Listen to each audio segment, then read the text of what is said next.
Ну, да, сейчас, конечно, Часть разрешена, она запросом.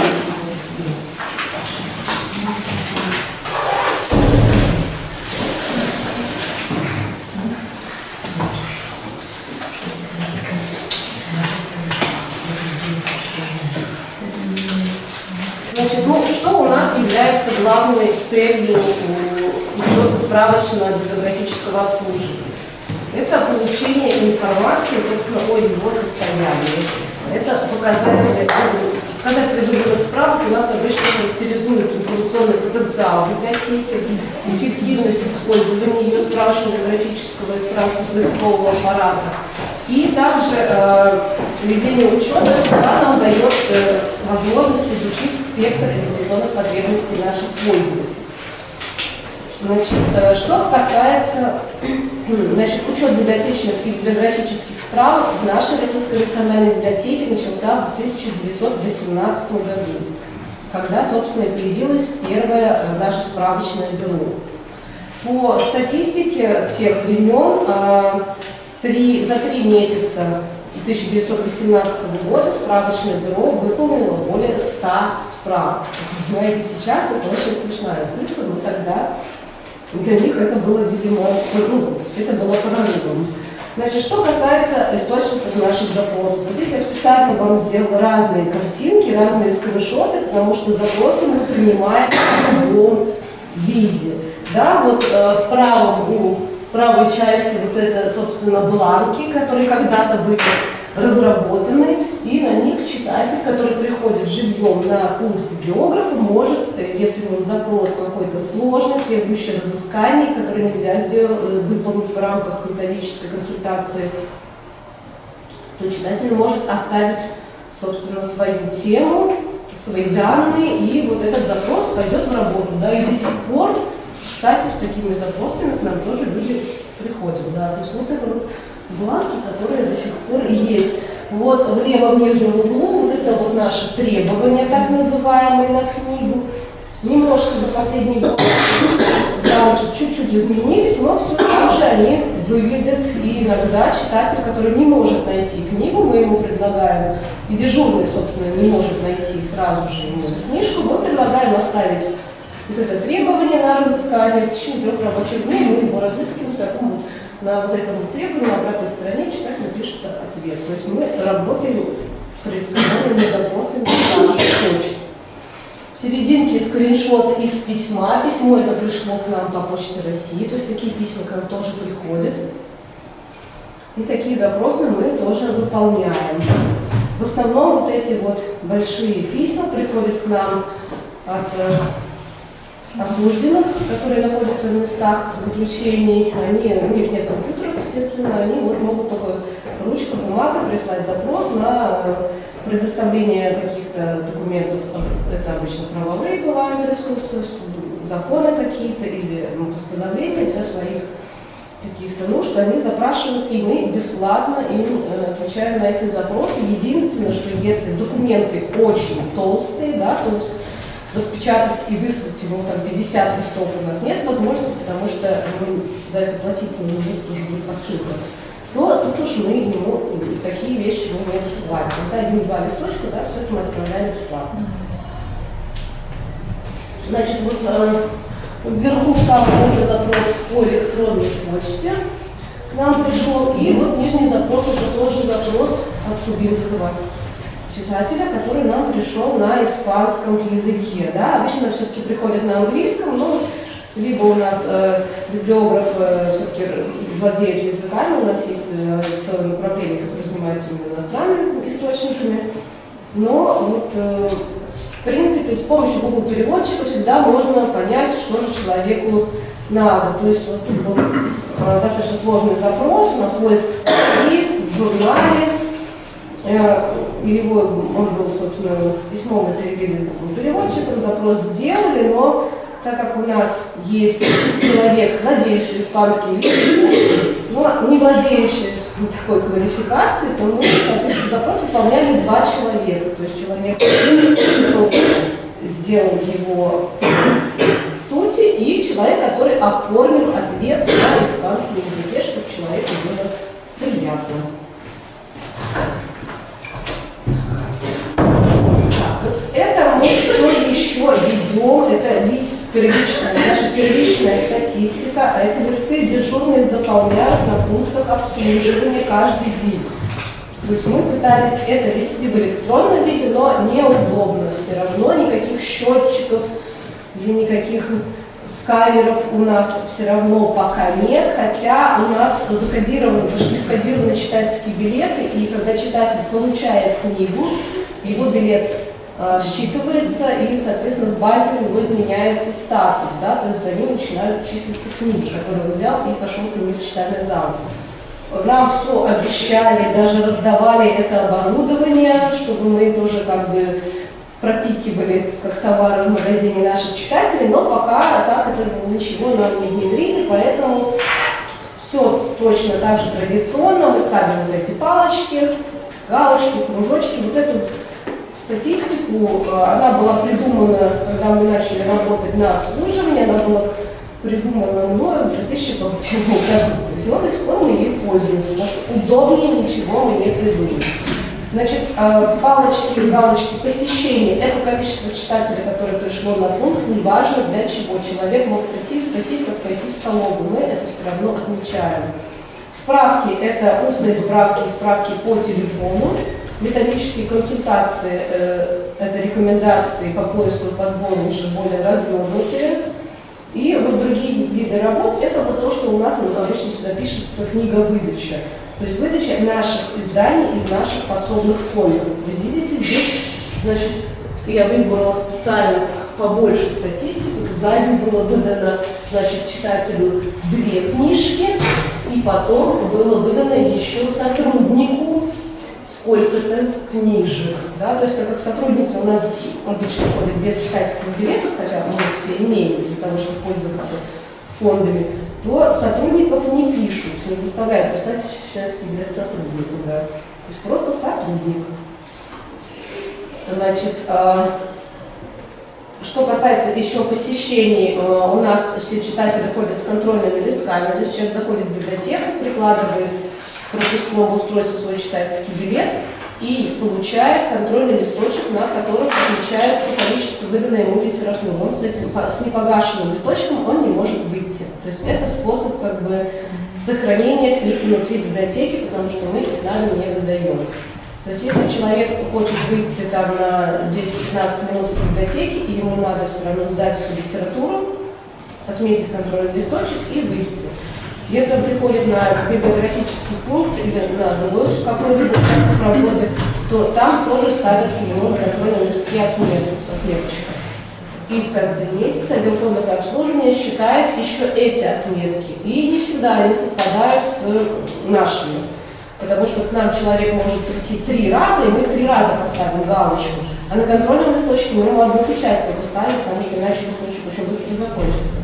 И поэтому всегда в этом есть какое-то разночтение, но как с этим бороться, пока непонятно. Пока нам не ведут штрих-кодирование билетов, то, видимо, никак. Потому что таким образом еще этих людей учитывают. Поэтому вот это наша первичная статистика, она у нас все еще сохраняется. Так, теперь немного расскажу про нашу базу учета запросов. Значит, база – это наша разработка нашего программиста. Она встроена в нашу базу, в которой мы ведем наши проекты, и в нее мы загружаем свои запросы.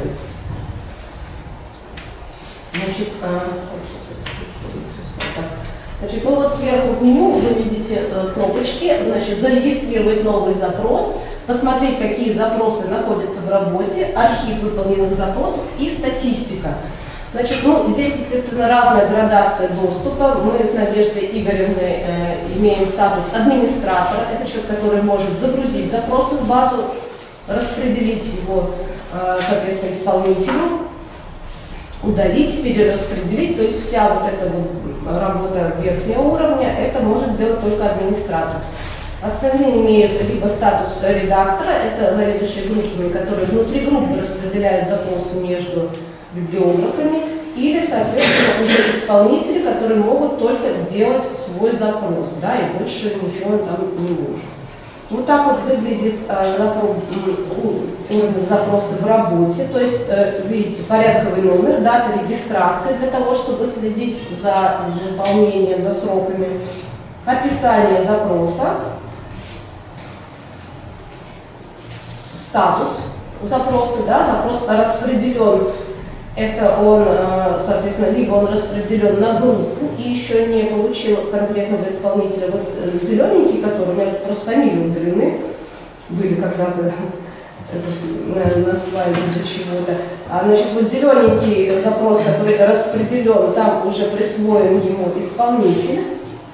И есть запросы, которые ждут утверждения. Ждут утверждения, опять же, администратора, да, то есть либо я, либо заведующий отделом, мы открываем этот запрос, смотрим, насколько ответ соответствует вопросу, и уже либо утверждается он, либо не утверждается. Дальше, в зависимости от того, каким образом запрос попал к нам, в библиотеку.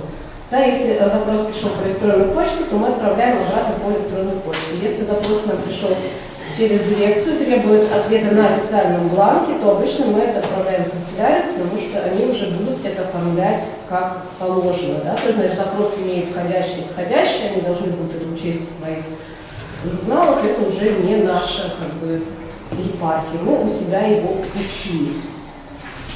Значит, вот тут, что касается статистики. Начали вести мы эту базу в 2018 году, во второй уже половине, скорее я бы сказала, даже осенью. И с 2018 года мы храним в ней запросы. То есть, грубо говоря, это как учетный инструмент, так и инструмент хранения. Да? То есть сами запросы, загруженные в базу, они хранятся на сервере, а не где-то на каком-то одном компьютере. Ну, как вы видите, по статистике тут тоже ничего такого выдающегося нету, она примерно одинаковая. Ну, хотя единственное, что вот в этом году, мне кажется, у нас пошел немножко какой-то рост, потому что за 9 месяцев 2023 года у нас уже больше запросов зарегистрировано, чем в 2022 году целиком. Значит, мы немножко подросли, да. По временам года, мне кажется, запросы никак не регулируются, нет никакой зависимости от того, лета, зима, потому что они к нам приходят из разных источников. Так, значит, вот так вот выглядит, собственно, сама карточка запроса. Можно посмотреть по ней полные сведения об отправителе, соответственно, все файлы доступны, да, то есть можно посмотреть, кто, когда, что делал, и, опять же, воспользоваться. Но вот эта база учета запросов, она наша внутренняя, она извне недоступна, мы работаем с ней только сами. Так, значит, служба не могу найти книгу, которую я уже упоминала.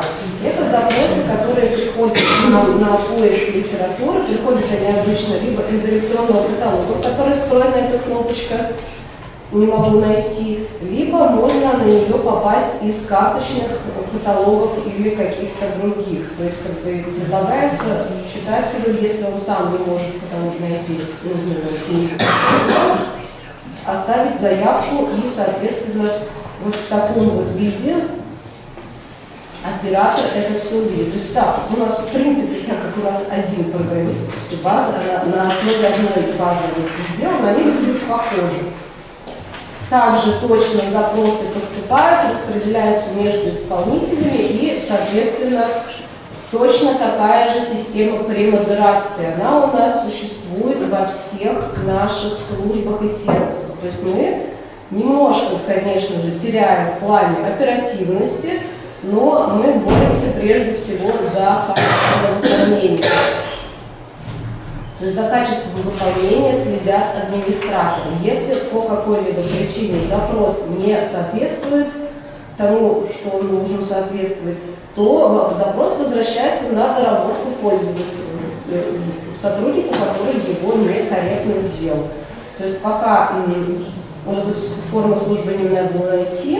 Пока человек, пока администратор не утвердит запрос, он не отправится пользователю, здесь он отправляется автоматически на электронную почту.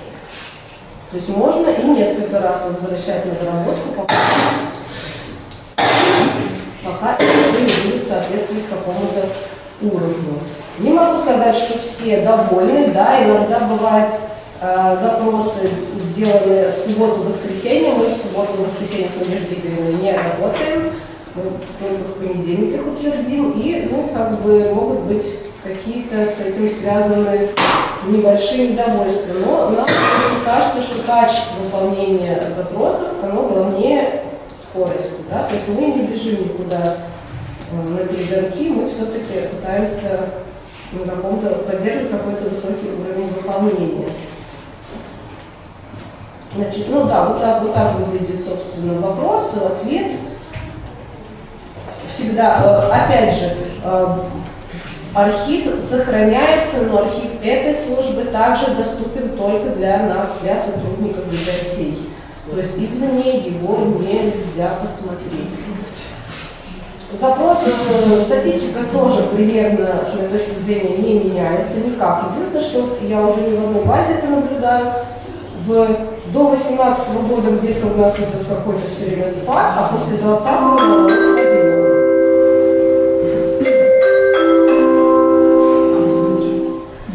года то есть в среднем в месяц выполняется порядка 150, где-то 120-150 запросов. Примерно так, где-то поменьше, где-то поменьше. В 2023 году что-то у нас поменьше стало. Видимо, читатели стали лучше искать книжки, или у нас каталоги стали лучше. Так, значит, теперь наша большая виртуальная справочная служба носитель-библиографа, работают в ней также наши сотрудники, которые занимаются только запросами виртуальной справочной службы, но если запрос сложный, они привлекают и отраслевых библиографов для выполнения тоже. Иногда такое бывает. Начала она работать в 2004 году.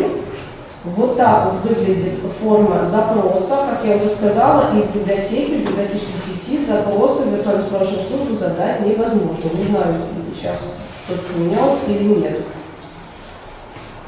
Значит, служба выполняет разовые запросы, связанные с поиском информации по всему спектру направлений. В положении о службе есть подробности о том, что они не делают. В основном они четко оговорены, что они не выполняют учебные и какие-то конкурсные задания, да, то есть вот таким вот образом не работает. И вся работа, которая связана с редактированием больших списков и выполнением каких-то объемных запросов, в этих рамках тоже виртуальная служба не работает. Значит, вот так вот выглядит общий архив выполненных запросов. Он сохраняется, он доступен на нашем сайте. И вот коллеги попросили это показать. Сейчас я надеюсь, что у нас все работает. Значит, сейчас я из нее выйду. Так, значит, на нашем сайте просто нужно покрутить первую страничку и зайти в раздел «Справочные службы». И самая первая виртуальная справочная служба наша – это служба «Спроси библиографа». Соответственно, как можно поработать с архивом? Можно открыть весь архив и, соответственно, посмотреть, какие есть на нем запросы. Да? Но тут есть и каталог, то есть можно посмотреть запросы по категориям, по рубрикам. И также есть поиск по архиву, да? То есть, соответственно, ограничения, где мы будем искать слова в вопросе или в ответе. В ответе все слова и, то есть операторы обычные, да, то есть, давайте мы с вами в городе Сыктывкаре находимся.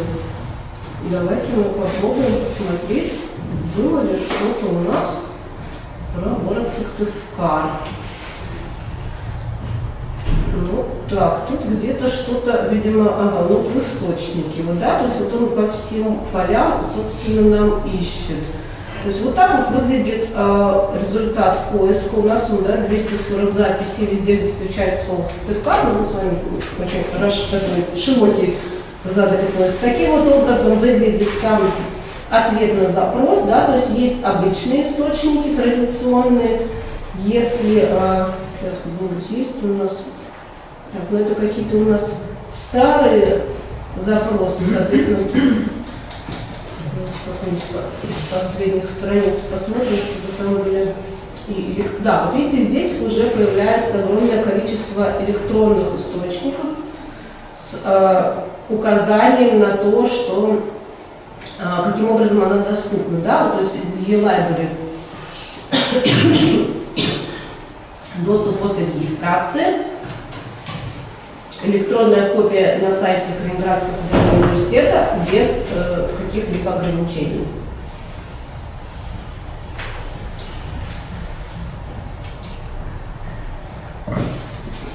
То есть, да, для вашей работы, для ответа на запросы ваших читателей вы можете пользоваться нашим архивом, он открыт, и, соответственно, это можно легко и быстро сделать.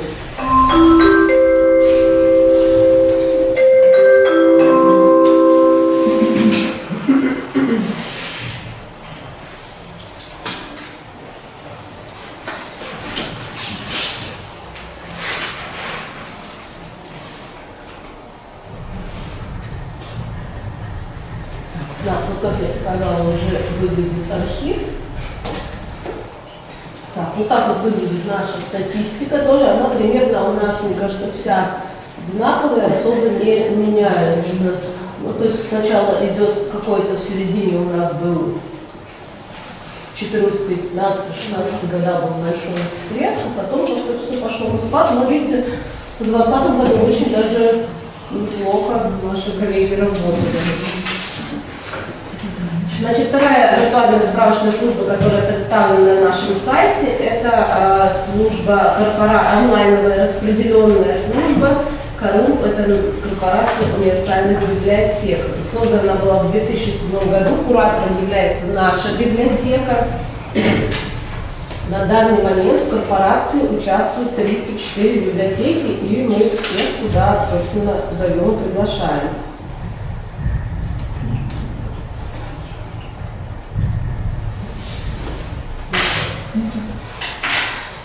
У них точно такой же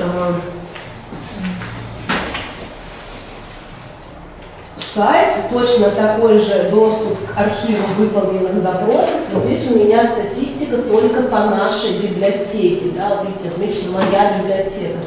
То есть вы можете посмотреть здесь запросы, которые выполнены не только библиографами РНБ, а которые сделали и другие библиотеки тоже. То есть архив у нее также открытый.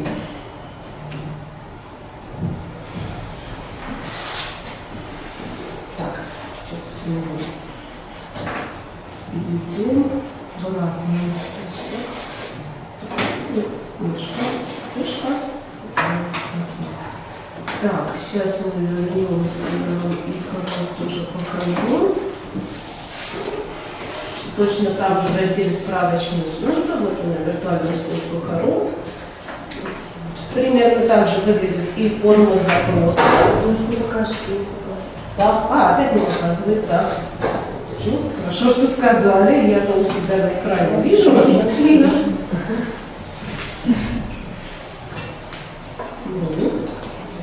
О, видно. Так, сейчас мы вернемся обратно. Значит, точно так же в справочных службах, так, все там видно, да, виртуальная справочная служба КОРУ. Форма запроса такая же, точно, примерно как наша виртуальная справочная служба с библиографом. Можно посмотреть архив выполненных запросов. Да, видите, вот этот запрос выполнила Национальная библиотека Республики Бурятия.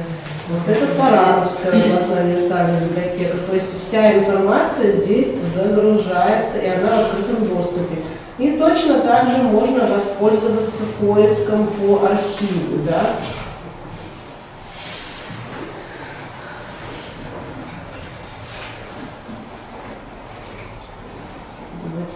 что-нибудь поищем. Давайте вопрос поищем.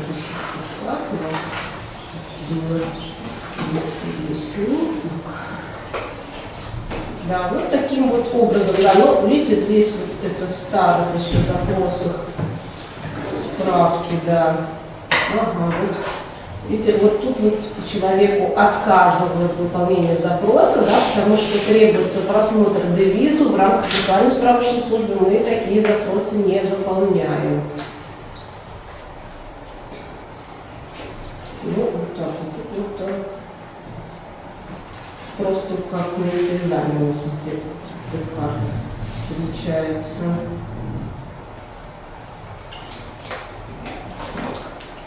Давайте отметим тоже, чтобы большие запросы посмотреть. Так, ну вот где-то там внутри он тоже есть, да, то есть вот все выглядит точно так же, да. То есть читателю предлагается какой-либо небольшой список для начала работы.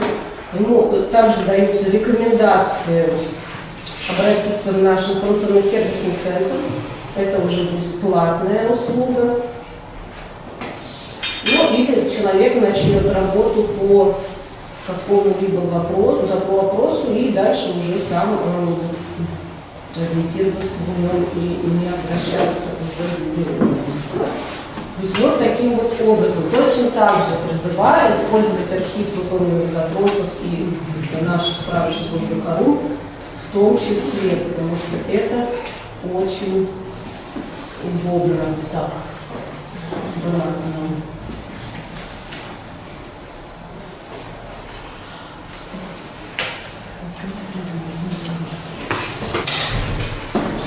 Это все время рассказывает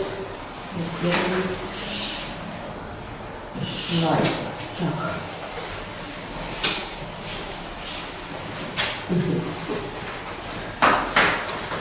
Так, пойдем дальше. Значит, все, что до этого мы с вами говорили, да, кроме виртуальных справочных служб, остальные запросы у нас все распределяются в основном по темам и, соответственно, принадлежности. Да? Если это запрос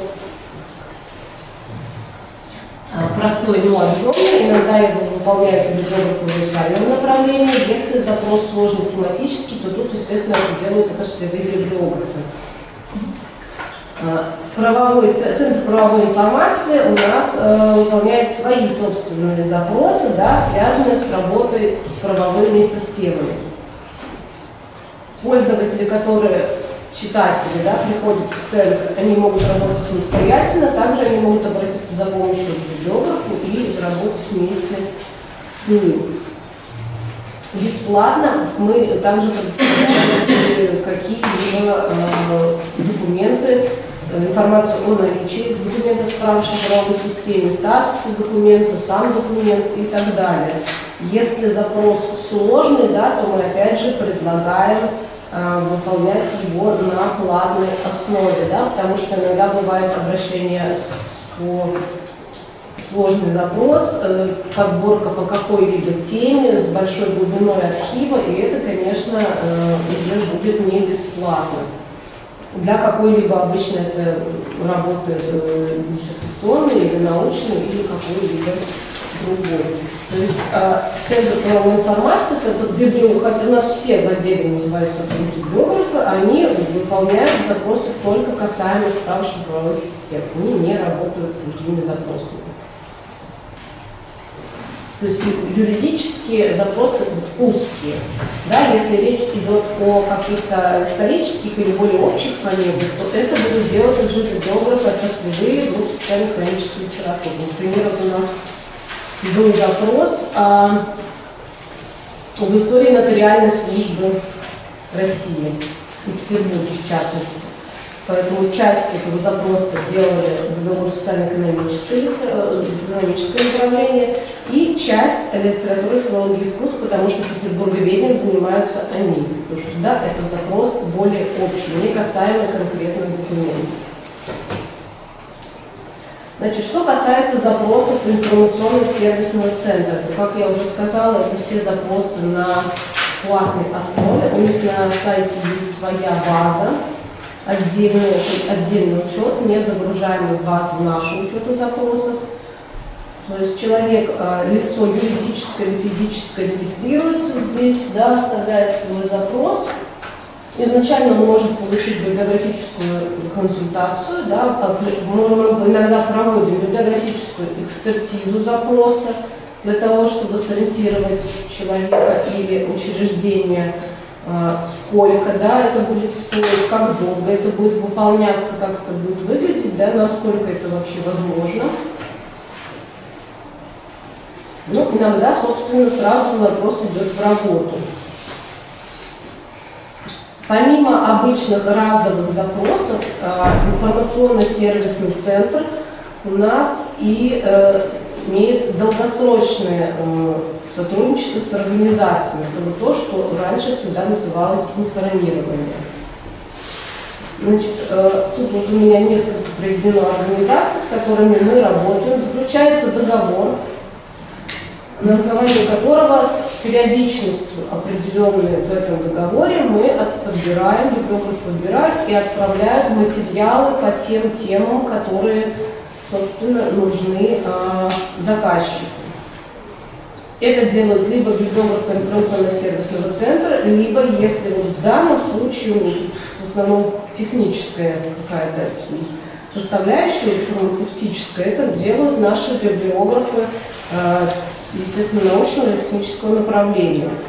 То есть они подбирают новую литературу по определенным темам и отправляют, если надо, что-то даже сканируют. И с какой-либо частотой раз в месяц или раз в квартал мы для этих компаний, их на самом деле еще больше, но нет, несколько привела, мы их отправляем. Можно вопрос? А платно это все? Это все платно. Все, что делает информационный... Сколько по договору? Вот этого я не могу сказать, я в сервисном центре не работаю. Честно говоря, даже не представляю порядок цифр. Потому что вот, на основании договора, вот это такая просто у нас отдельная епархия, это вот единственная часть нашего дела, которая работает только за деньги. У них своя там кухня. То есть вот у них своя система учета запросов, приема их, своя отчетность. То есть мы, грубо говоря, вот это отдельный сектор, он живет своей жизнью. Я вам, честно сказать, не могу, просто не имею данных, чтобы что-то рассказать более подробное. Ну, то есть там будут библиографические списки, какие-то периодические издания. Да, просматриваются издания, отправляются списки, то есть, да, вот две компании здесь, это радиоавионика, это микропроцессоры, изготовление микропроцессоров, вот они, соответственно, подбирают литературу, которая выходит новая на их тему. Да, акционерное общество «Алмаз» — это судостроение оборонное, то есть, соответственно, они подбирают литературу по этой теме, она отправляется с какой-либо периодичностью.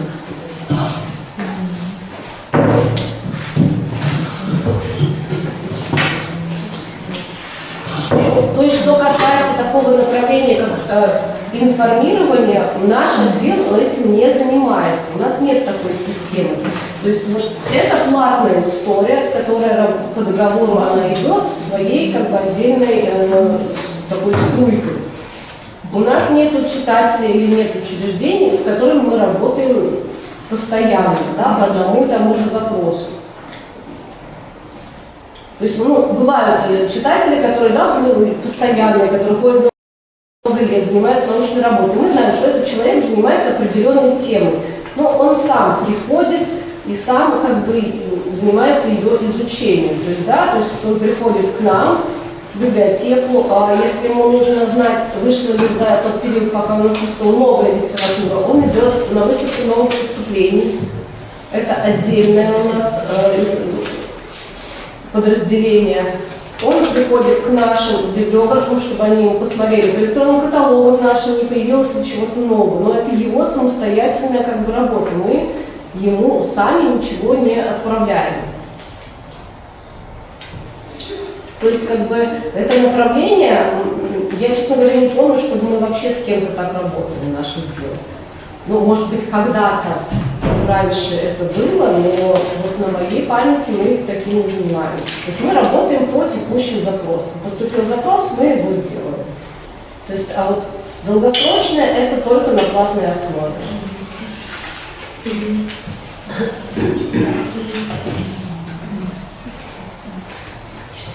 Значит, вернемся из платного к бесплатному. Значит, помимо запросов наших читателей, мы получаем запросы и из других отделов. Обычно это бывает наш отдел культурных программ, выставочный сектор, который занимается подготовкой выставок в библиотеке.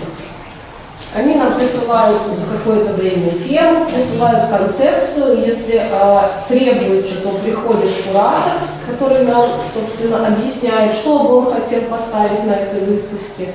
В соответствии с этим выбираются исполнители, которые готовят список и работают в взаимодействии с куратором. Потому что иногда бывает, что человек сначала видел как-то свою выставку так, а через какое-то время, когда он начал отсматривать литературу, он стал видеть ее иначе, и нужно срочно что-то переделать, может, что-то не хватает, или нужно что-то другое. То есть вот таким вот образом это все работает. То есть сами библиографы у нас не курируют выставки. Мы только вспомогательный персонал в этом отношении.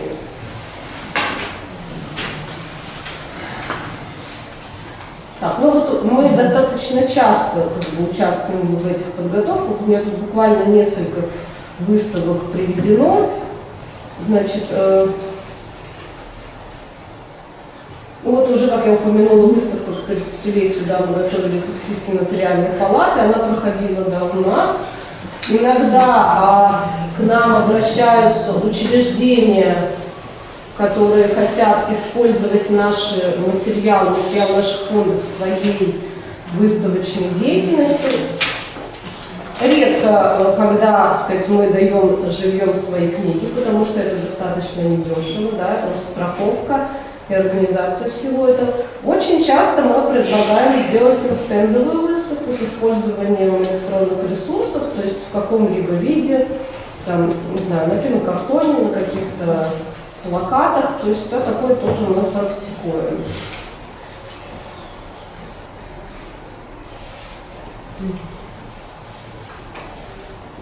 Ну, единственное, что у нас сотрудники, наши библиографы, иногда у себя в зале где-то ставят какие-то маленькие выставочки по какой-то теме, но, опять же, это только из нашего небольшого подсобного фонда.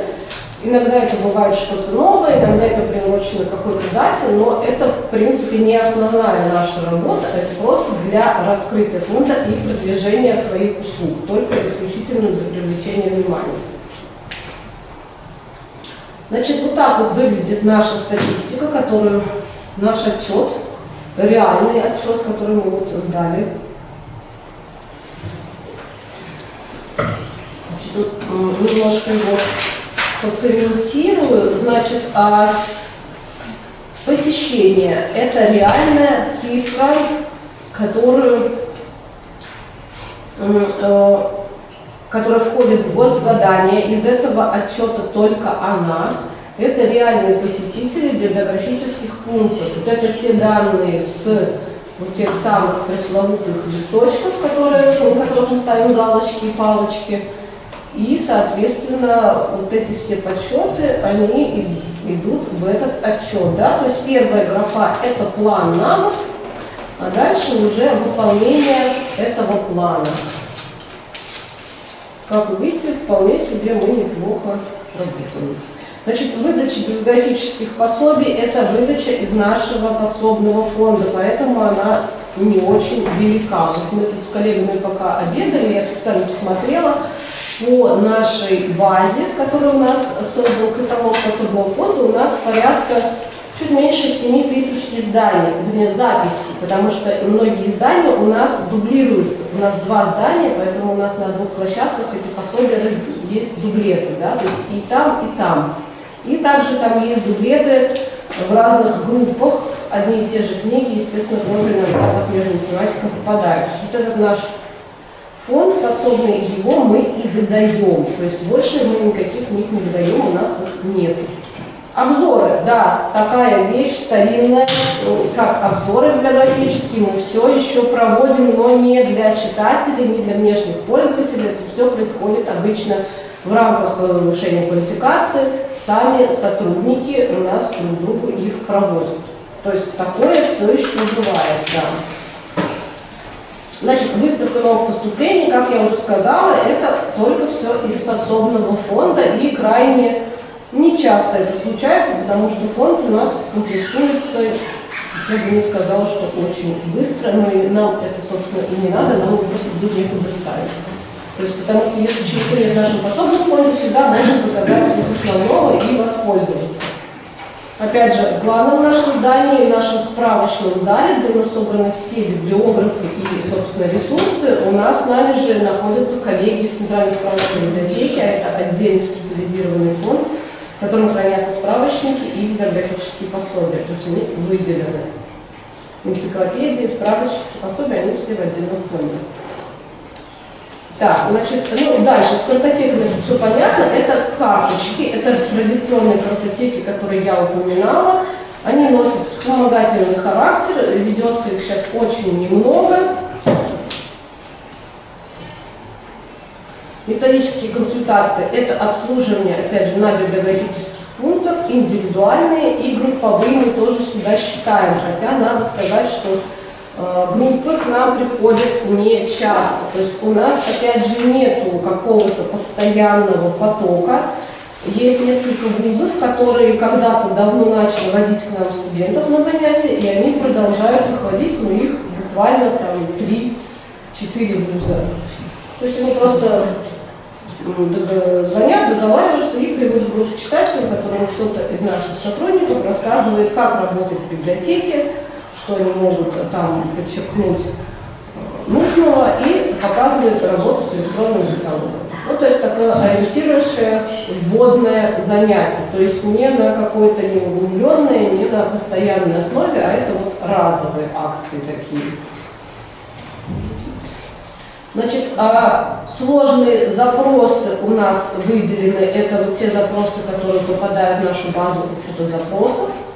Это запросы, которые выполняет информационно-сервисный центр, в том числе это оформление по ГОСТу прежде всего.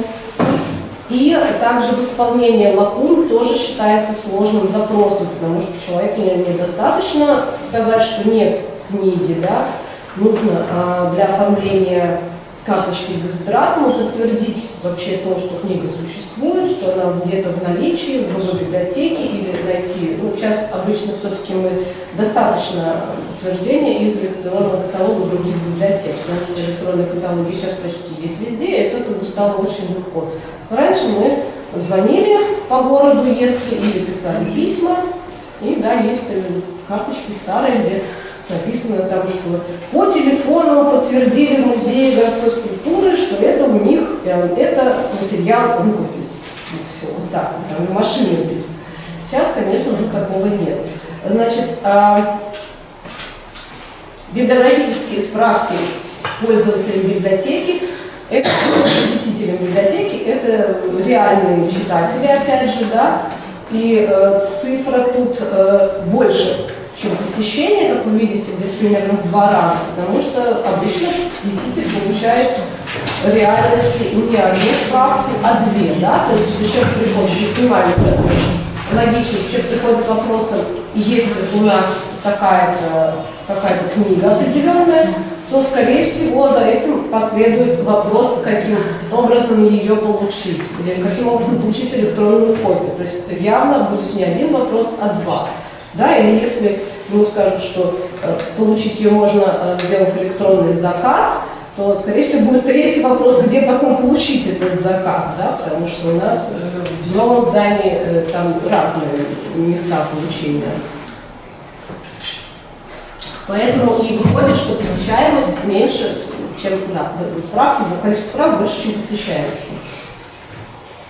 Значит, ну, справки, выполненные для удаленных пользователей, тут все понятно, да, это, собственно, наши все справочные службы, все наши сервисы, и количество обращений к пользователям к открытым архивам ВСС. Самостоятельно это считает у нас машина, ну, то есть это метрики наших инвесторов. То есть это мы тоже считаем, сколько людей зашло на страницу архива, сколько людей посмотрело запрос, это все тоже считается. Значит, количество требований, это вот я вам показывала, это бумажные требования на книгу. У нас они просто называются требования, так вот исторически сложилось. Мы их все еще принимаем, выполняем, и, соответственно, их бывает достаточно много. То есть помимо тех книг, которые мне нашли читатели и оставили запросы на пунктах, это также выполнение требований на книги, записи которых отсутствуют в электронных каталогах. То есть эта работа у нас тоже ведется. То есть если читатель не может найти книгу в электронном каталоге, соответственно, он не может подать электронный заказ, ему разрешается подать бумажное требование, но с отметкой дежурного по электронному каталогу. Потом эти требования идут, соответственно, в фонд, ему снимают книгу, а требования эти возвращаются потом обратно к нам, чтобы мы еще раз проверили, если запись нет, это был технический сбой или еще что-то. Если реально нету, то мы составляем списки и подаем их в отдел разработки и каталогизации, чтобы они восполнили эти записи. То есть это ведется и еще для такого момента. То есть у нас вот видеографы делают как бы все, да, и работают с читателями, и исправляют каталогами. И в принципе это появилось не сейчас, когда мы стали работать с электронными каталогами.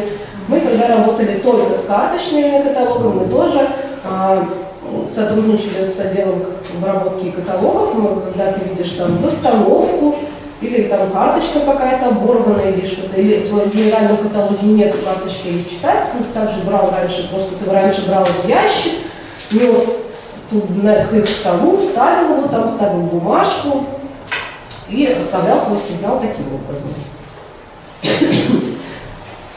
То есть сейчас у нас, я могу показать даже, так, нет, опять нет. Сейчас. Нет. Хочет.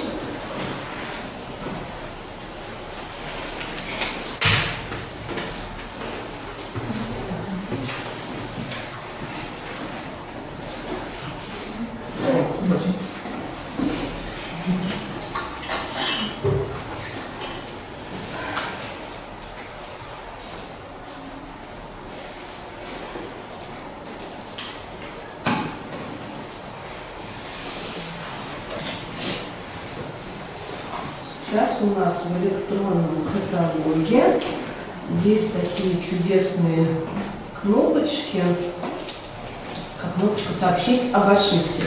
То есть любой человек, который видит, по его мнению, ошибку в каталоге, может об этом сообщить письменно. То есть вот так вот выглядит эта форма, да, то есть предлагается выбрать тип ошибки. Ну, например, мы выбираем ошибку библиографической записи, да, то есть дальше вы пишете, что, по вашему мнению, является ошибочным. Иногда нам пишут авторы, что мы как-то неправильно раскрыли их инициалы. Иногда, ну, действительно, при ретроконверсии старые все записи, они произошли откуда? Был отсканирован генеральный алфавитный каталог, потом машинным путем данные были распознаны и загружены в электронный каталог. Вы понимаете, при распознавании, особенно если карточка с какими-то рукописными пометками, могло получиться все, что угодно. Особенно это касается шифров наших. То там четверка похожая на единицу, единица похожая на семерку. И вот эти вот все ошибки можно исправить вот таким вот образом, потому что иначе это невозможно. Поэтому мы также работаем и над этим, ну и вас призываю тоже, если вы будете пользоваться нашим электронным каталогом, вы увидите какую-то ошибку, какую-то неточность, то вы можете сообщить о ней, и мы все исправим. Ну, опять же, не мы, да, отдел каталогизации и обработки, опять же, если они посчитают, что это неправильно, да, потому что методические решения у всех свои. Елена, Да. можно вопрос по поводу учета справок? Да. Вот, вы не уточняете по типам справки учет? Адресно-тематические, А мы их не делим, да. консультации тоже не делаете, да? То есть вы Да, у всё нас вот они, видите, идут в отчете.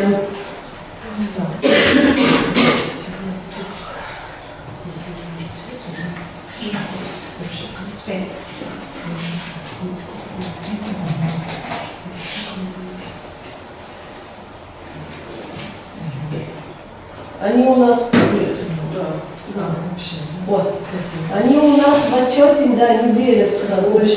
Они у нас, да, у нас вообще есть, конечно, это разделение, потому что разные группы выполняют у нас разные справки, но для отчета мы это не делали, и как-то, да, я что-то вот этот момент, наверное, упустила, надо было показать и эту статистику. Ну, что тут сказать? В основном самое большое количество справок у нас выполняет группа использования каталогов. Это в основном адресные справки и уточняющие. Вот их, наверное, все равно больше всего.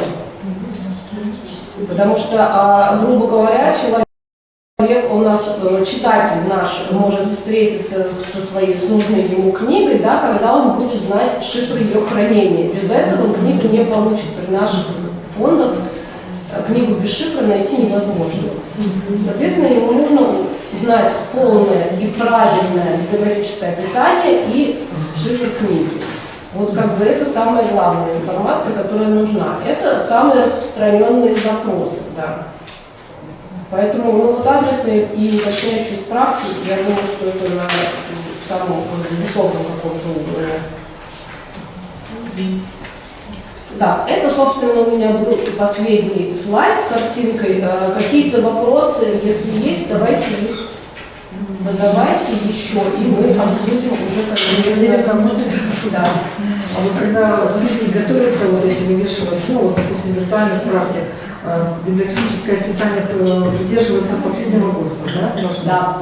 2018, да? Ну, я думаю, что да. Ну, виртуальные справки, видите, у них там упрощенное описание. Так, если видно, не видно это. В основном